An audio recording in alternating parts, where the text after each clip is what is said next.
Heyo guys, welcome back to the channel. This is a story about what if Naruto the Melt. As a child, Naruto is taken in by Tsukuyomi to be his chosen successor to the mantle of Hokage. He develops a bloodline long thought lost to the world and learns along the way that, though he may be hated for his demon, his will of fire will burn brightly. And let's see what changes will come to the Naruto verse. Before we start, don't forget to give a like and subscribe to this channel for more what ifs, and check the description for the creator of this great fanfic. So let us start. Chapter 1. This child will not be slain. Behold, my little sneak peek for you, the listeners, into my next story. Make no assumptions, you won't find out what the bloodline is in this chapter. Where would the fun be in that? This is meant to tease and entice you. Hopefully, it will leave you begging for more. Leave a review, and the main thing is don't forget to give a like and let me know what you think.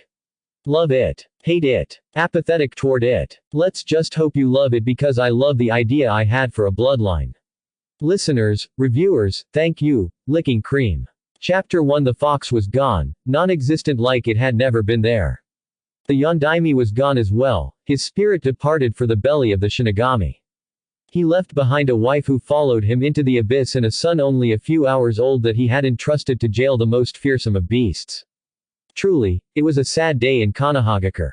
Old Tsukuyomi, the Sandaime Hokage, stood with a small blonde baby in his arms. The babe slept soundly, unmindful of the gathering of elders that were assembled to decide his fate. Tsukuyomi did not know why the fools had even gathered. The boy's fate was already decided. And Tsukuyomi meant to keep his destiny unaltered. He listened as the council bickered back and forth, some for killing the baby, some for saving it, honoring the wishes of their dead Hokage. This was a trying time for the village, and patience was running thin. Even for one of infinite patience like Tsukuyomi. He'd never had to raise his voice before to get a point across. One does not attain the title, God of Shinobi, by being loud and spontaneous. Ninjas are calm, collected, silent, and deadly. All these things encompassed what Tsukuyomi stood for. What set him apart from the pack was his high level of intelligence.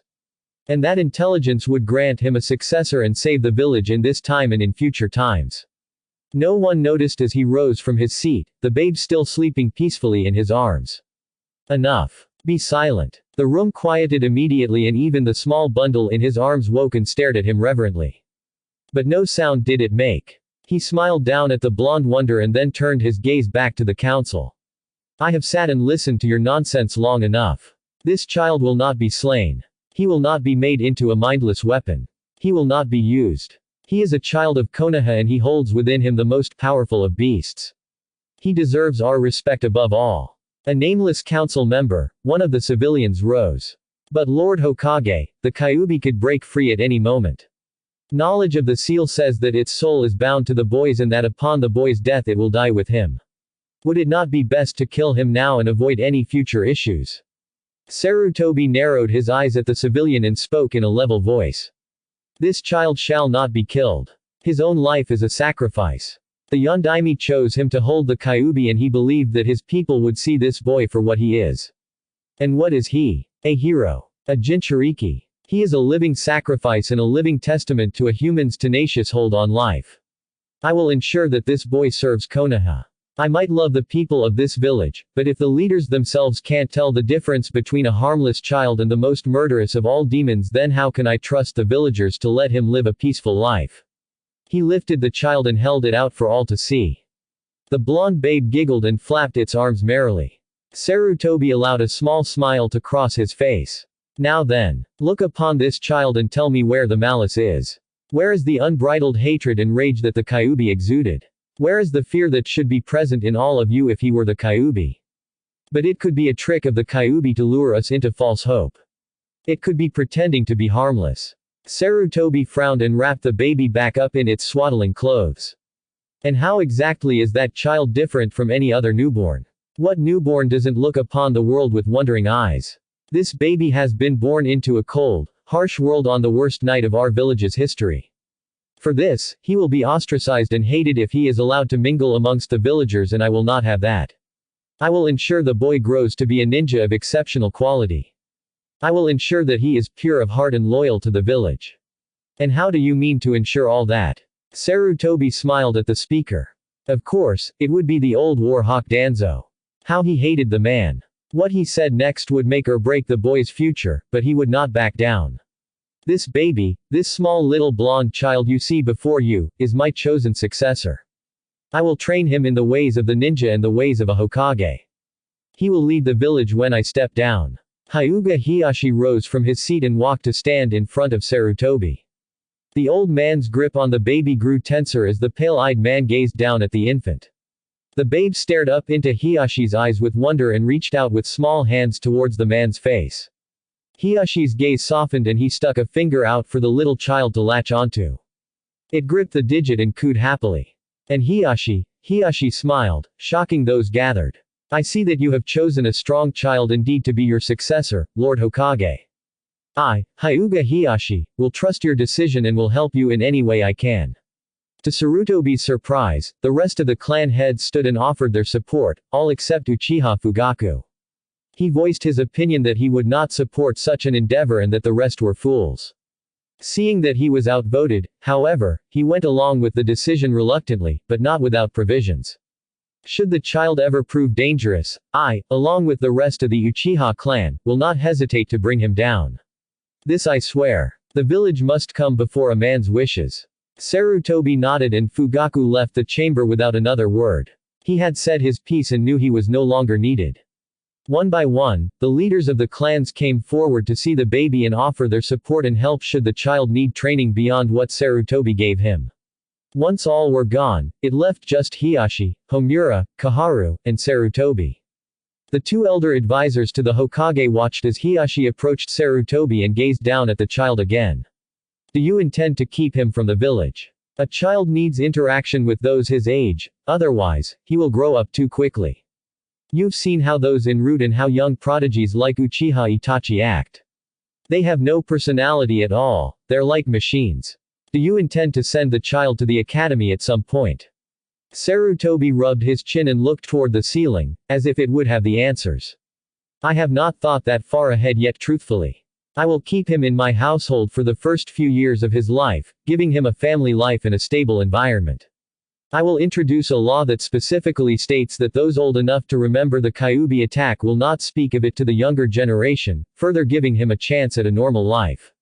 We both know this child's life will never be normal. Sarutobi's eyes drooped and a small, sad smile came across his face. The bundle in his arms yawned and fluttered its eyes.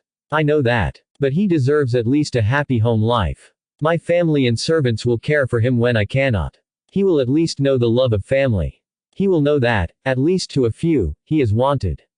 I, for one, will not let the Yondaim's wishes go unnoticed. Nor will I if you need any help, just send for me. Both men looked down at the small child and smiled sad, mournful smiles. Hiyashi reached out and stroked the infant's hair. He looks just like him, you know. Yes, he does. I don't believe you ever said what his name was. Sarutobi's eyes twinkled and he pulled the baby back against his chest. His father named him Uzumaki Naruto, just before he passed on. I intend to make it a name known throughout the nations. The will of fire will burn the brightest in this young one. Hiyashi nodded and left to assess the damage done to his family. Sarutobi nodded to his advisors and left for his home. He nodded to himself as he walked. Yes, this child will be the living embodiment of the will of fire. I will ensure that come hell or high water, this child will be a legend. Sarutobi sighed as he walked in through his door. Half of his compound was demolished. Miraculously, the living quarters were untouched and thus, at least his family and servants had a place to sleep. It would take a while to rebuild the village to its former glory, but that was for another day. For the moment, he had to introduce the family's newest member to them. He silently wished his son Asuma was there at the moment, but that was neither here nor there. The servant who ushered him in smiled and looked at the bundle in his arms. Sarutobi's eyes narrowed when the man's widened and he waited for the servant to say the wrong thing. Is that him? Yes, it is. The servant got a speculative look on his face and then smiled at Sarutobi, disarming the old man's cold look. The Yondaime wished him to be seen as a hero, correct? Therefore, in my eyes, he is a beloved hero. You need not fear, master, I will ensure that he is treated with respect in this household. Sarutobi smiled at his most trusted servant and nodded. I thank you for that, Aoi. It is most appreciated. Do me a favor, would you? Gather the family and all the servants to the main room. I need to introduce our newest family member. Ao's eyes widened and he stared awestruck at the babe. You mean, yes, he will be raised in this household. Now go, hurry. Yes, master. At once. Sarutobi sighed and took a seat as Aoi rushed off. It wouldn't be long now till the family began to file in.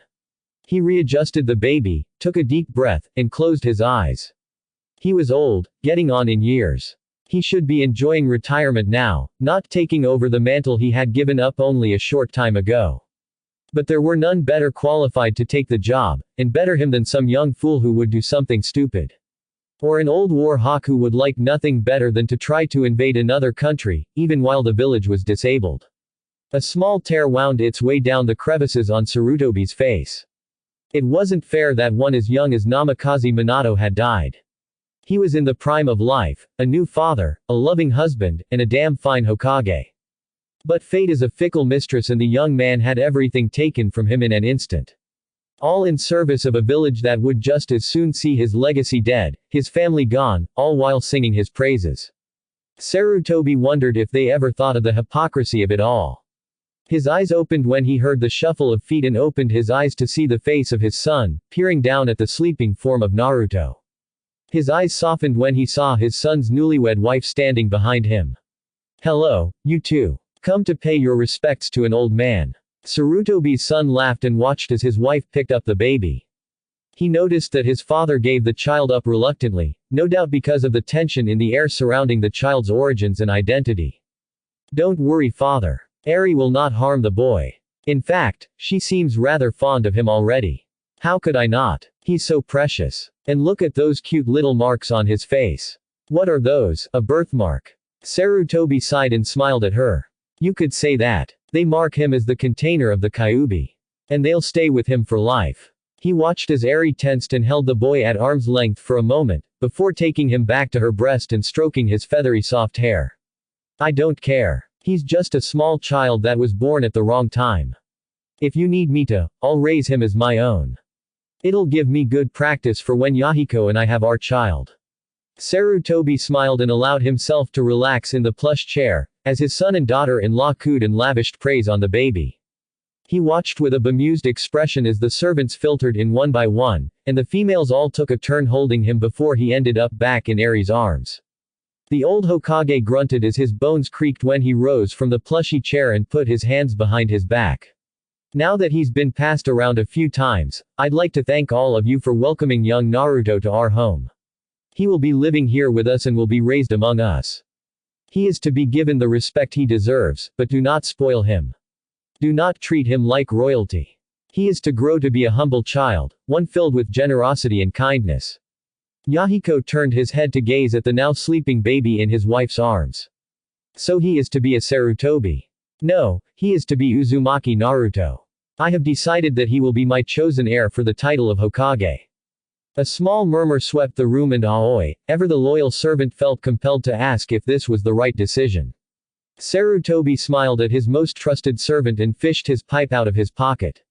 Of course it is. The boy is destined for great things, so why not the greatest thing of all? The village may not like him, may even hate him, but they will respect him. Of this, I swear on our clan's name. He will be the epitome of a ninja in every way, and when he rises to take the mantle I shall raise and train him to take, he will be the best. He will surpass us all. Eri smoothed the baby's hair and grinned when he fidgeted and turned his face away. Father, I want to raise this child. I want to show him that though the world may hate him, some will always be there for him. That's very good, Eri. You and Yahiko, along with everyone else, will show this boy love and how to be a good person. And you, father, what will you be showing him? Why, Yahiko, I thought I made that clear. I will be showing him everything about being a Hokage. I plan for him to be helping me with sorting paperwork by the time he is 6 or 7, signing documents by 8, and perhaps assigning missions by the time he is 10. You can't be serious, master. He will be much too young to do such things, and what of the academy? A boy should have friends his age. I've already thought of that, Aoi. And he will have friends his age. I believe that Hyuga Hiyashi has a child due to be born soon, and it should make a wonderful playmate. The other clan heads all have children to be born soon or have already had children. Don't worry, he won't be a recluse. I'll make sure of that myself. Yahiko, while happy his father had thought this through so far, was still unsettled by one detail. And the council. They are greedy, power-hungry fools and may attempt to harm the boy. Sarutobi's eyes flashed dangerously and Yahiko was somewhat sorry he'd spoken up. They will do nothing. If they know what is good for them, they will leave the boy alone and under my care. Minato would want his son to be cared for and damn it all if I won't see his wishes honored. All eyes in the household grew wide and Sarutobi cursed himself for losing his cool in an impassioned speech. Eri's eyes were the widest and most tear-filled. So, he is the Yondaim's son. He looks just like him now that I think about it. So tragic that this poor baby loses his parents and all that is entitled to him the day he is born. And I expect you all to keep that secret. You don't want to know what the punishment may be. His father had many enemies, outside the village and within, and I won't have him pay for his father's endeavors. She sat down in a chair and held little Naruto close to her bosom as the tears streamed down her face. It just isn't fair, father.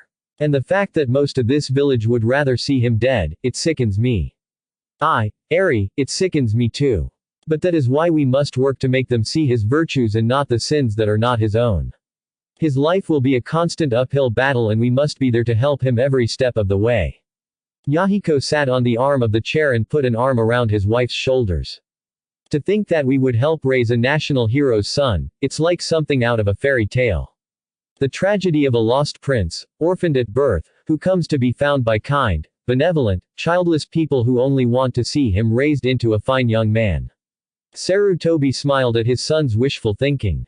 Yahiko had always been the more studious and philosophical of the two boys and was sure to instill his knowledge and love of literature into Naruto. Not that Sarutobi wouldn't beat the finer points of linguistics and books into his head, by force if necessary. I'm happy to hear that you feel that way, Yahiko. Now, it is late and we must all retire for the night. Eri looked at her father-in-law with big soulful eyes. Father, may I keep him for the night? Sarutobi laughed as he headed for his room. Tomorrow would be an eventful day for Konohagakure. Of course, you may, Eri. He's your son now after all. I'll have a crib commissioned in the morning. He didn't see the smile on her face when he told her Naruto was her son, but he could feel the warmth on his back. Tomorrow, I must face the council again and detail my plans. Soon, this world will see the will of fire again and will know its awesome might. Sarutobi awoke the next morning feeling just a little more lighthearted than usual. Despite the obvious difficulties he would face that day, he was happy knowing that the house was livelier than normal. One would be correct in saying that the small bundle of sunshine he'd brought home had been a shining spot in the bleak aftermath of the Kyuubi's attack. As he walked down the halls, he nodded and smiled at the servants, who returned both gestures with an unusual flair. He wondered about that until he came to the kitchen, where Eri was feeding the baby and several bottles were stacked beside her. The poor girl looked dismayed and immediately looked to the old man for answers. She was no expert in children, but this wasn't normal. Sarutobi laughed as he took a seat and was served his breakfast. I see you've run afoul of the infamous Namikaze appetite. Don't worry, dear, it's perfectly normal for him. But father, it isn't normal for a baby to eat so much. Where is he putting it all? That old familiar chuckle rumbled in Sarutobi's throat and he wiped a tear away from his eye. Oh Eri, you just don't know yet. Wait until he learns to walk. You won't be able to keep up with him. Trust me when I say he's storing up energy for later. The girl looked skeptical but kept silent as the blonde finished off yet another bottle. She sighed as he whined, obviously for more. Sighing, she got up to make another. Hopefully, the newborn's appetite would abate in the coming years. She apparently had forgotten that the more you grow, the more you need to keep going. Sarutobi laughed with great vigor as he headed to his office. It seemed the grocery bills would be very high for the Sarutobi clan in the coming years. The old man sat eyeing them all warily as they filed in and took their seats. He glared at his unwanted rival Danzo and made a sign for the door to be shut. Standing before the assembly, he knocked out his pipe before putting in a fresh blot of tobacco and lighting it. Anything to help calm his nerves was appreciated. He took a deep draft as the smoke filled his lungs and exhaled slowly. The flavor was exquisite. Slowly, he opened his eyes and coughed to get attention. We are gathered today to address several issues. I realize that most of you have pressing matters with your clans and families, so I will not detain you long. I merely wish to say that until the village is back in order, we will suspend all missions for a while. Not for long though, we can't afford to look too weak. Now, are there any concerns you would like to address? Inuzuka Sume, ever the eloquent lady, voiced her opinion. Yeah, I have one. It concerns the young pup you were carrying last night. What became of him and what will become of him? Straight to the point as usual, Sume. I have told you already, that he is under my protection and I am going to raise him to be a loyal Konoha ninja and my successor. As of now, I am instigating a law that will make it a crime punishable by death to mention that Naruto carries within him the Kyuubi. It will not be discussed and will not be tolerated. This will be released to the mass populace and made so that they understand the severity of the law. I will not tolerate attacks or unnecessary enmity against my apprentice. His eyes swept the room and he leveled a glare at those he knew to be problem causers. If there are any objections to my plan, then, by all means, speak now or forever hold your peace. But know this, I will not change my mind. Your grievances are duly noted, but that boy caused none of them. And you won't have to face just me. My entire household has sworn to protect the boy and raise him as one of our own. Before any could protest, Hyuga Hiyashi stood and bowed his head to the Hokage. I, Hyuga Hiyashi, swear upon my clan that we will honor the Yondaime's wishes and protect the boy. Any help needed we will offer. I, Inuzuka Sume, swear upon my clan's honor that the pup will be protected. We'll teach him whatever is needed. TCH, troublesome. We of the Ino Shika Cho trio offer our protection of the boy. Sarutobi raised his eyebrow at Shikato and sighed. Do you really speak for all three of you, Nara? Yes, I do. Whatever one decides is for the best, the others will follow. And we always followed the Yondaime's wishes. Sarutobi nodded and watched as the Aburame swore to protect Naruto with whatever necessary means. The lesser clans followed suit until it came to the Uchihas. Sarutobi frowned, knowing that Fugaku was a foolish man and wouldn't offer anything. I, Uchiha Fugaku, will not offer my clan's protection to this thing. I have offered my views on this fallacy and will not offer my support to the cause. Hiyashi turned cold eyes to Fugaku. So you would not honor a dead man, a Hokage and fellow ninjas, last wish. That is, troubling, Uchiha, most troubling.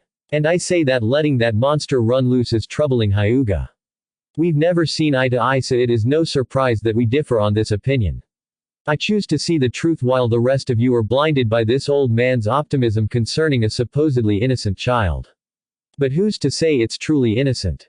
Danzo nodded to his fellow naysayers' words and gave Sarutobi a smirk. It would be tough to wiggle out of that argument. Sarutobi, much to his chagrin, didn't look rattled in the least. Tell me, Fugaku, did you trust the Yondaime? Yes. Did you believe in him as a leader? Yes. Did you believe him a more capable leader than me? Without doubt. Your time has passed. I see. So you believed in the Yondaime, followed his rule when he was alive, but failed to trust him in death. Fugaku looked confused and asked what Sarutobi meant.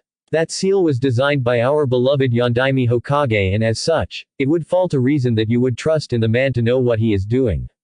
You have just contradicted yourself, Fugaku. You claim to trust the man and yet you don't trust him. Which is it? Fugaku was absolutely livid. He looked to Danzo for support but found none as the man was gazing intently ahead of himself. He gritted his teeth and bowed his head to the Hokage. I trust in the Yondaime but my decision stands firm. I will not help this child further his development. You will receive no help from the Uchiha clan. As long as you don't hinder his growth I will ask for none. Now, are there any other objections to my plan? Yes, even though it's troublesome, what of the boy's social development? If he is to be a Hokage, he will need to interact with and develop bonds with people his age and earn the trust of the villagers. Nara, I will not lie. The villagers will be a difficult task. However, I would ask all the clans that have agreed to help to allow the boy into your homes and not to ostracize him. Allow him to play and interact with your children and allow friendship to blossom. Let him learn what he can from you, see the different ways of families, allow him into your hearts. My daughter-in-law has already taken him in as hers. He chuckled before speaking again. I would suggest you not to make her angry by being mean to her child. You all know how mothers get when their children are wrongfully abused. The gathered council members chuckled at the weak joke and Sarutobi clapped his hands, signifying the end of that particular business. Now that that's taken care of, let's move on to other topics. Such as the rebuilding of certain quarters, Sarutobi arrived home late that night, completely tired out. The populace had been ecstatic that he'd been renamed Hokage, as he was a familiar face and they already knew how his rule would go. He was a kind, soft-spoken man and had an infinite well of patience. He smiled when he saw Eri trying to calm a frantic Naruto, shushing him and cradling him. "Hello there Eri, you seem to be quite distraught. What seems to be the problem?" The girl looked up at him distressed. "Oh thank goodness you're home father, I can't get Naruto to calm down. He just won't quit crying. What do I do? Let me have him. Have you checked his diaper?" "Yes, it's dry. Has he been fed?" She gave him an exasperated look and sighed. "The boy eats more than half this household. I bet he went through a whole gallon of milk today. Have you tried to lull him to sleep?" "Father, please. I've tried everything. Allow me to try this." Sarutobi sat in a chair, cradling the hysterical Naruto in his arms and formed a few hand signs as Eri watched. She sat enraptured as wind picked up and began to blow around the baby, caressing his cheeks and hair, and a small whistling tune played around his ear. She watched in awe as his crying stopped and his eyes began to droop. He kept opening and closing his mouth until Sarutobi took a pacifier and popped it into his mouth. He grew concerned when he heard a slight popping sound and pulled it out of the baby's mouth and eyed it carefully. Puncture marks. He looked over at Eri and smiled. "I believe he's teething. That's the problem. You'll need to invest in something for him to chew on tomorrow." Her eyes widened and she lifted his lips back to expose the tips of two pointy white molars where his canines should be. But father, he shouldn't be teething this early. It isn't natural." "No, it's not. But neither is it natural for a baby to hold the most powerful beast ever. I can only imagine what surprises he'll hold in store for us in the future. This is just one of them. Perhaps, he will even manifest a bloodline not seen for centuries." "A bloodline? Which one?" Sarutobi turned his eyes to his daughter and smiled. "One that is based entirely on stealth and is one of the greatest ever seen. I can only hope that the dormant genes required for it come forward in him." "What did it do?" "Well, records are sketchy and I'll need to research to find out if it's even possible, but Minato's wife told me one time that her family had a most peculiar bloodline that went back to the beginning of the ninjas." "Wait, Minato had a wife?" "Aye, and she was most beautiful. But that is for another time. I do remember the name of the bloodline however." "What is it?" His eyes twinkled and he grinned at the baby sleeping in his arms. "She called it, the melt." Thanks for listening. I hope you guys liked it. Don't forget to subscribe and leave a like for more what ifs and support the author. See you guys in the next video.